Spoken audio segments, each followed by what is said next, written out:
এই গাইস, আমি জোনের মধ্যে থেকে একটা গাড়ি নিয়ে বের হইতেছিলাম। গাড়ি অত ভালোটা চালাইতে পারি না। তারপরে দেখেন, আমি একটা হিটলিস্ট কিনেই মহাবিপদে পড়ছি। দেখেন সামনে এখন কি হয়।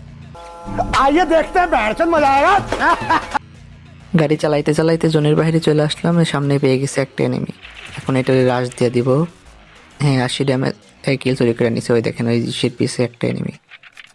ওইটারে এখন দাঁত মাত লাগাই দিব করে, যে পিছে আর একটা এনিমি। ওই দেখেন সামনের ডার জ্বালাই পাচ্ছে না, পিছের ডা আমার করতেছে। এইটার আগে দাঁত লাগাই নি। ওই যে পা ড্যামেজ লাগে না কেন। হ্যাঁ, ডাউন। ক্লিয়ার দিয়ে আগে। Wow nice. পরে বলে আমার যে কিল চুরি করছে ওইটাই খুঁজি। ওই গাছটা আছে, কই গেল? এই যে হেডশট, মাঙ্গের নাতি। और अगर तुम लोग नए हो तो सब्सक्राइब करो।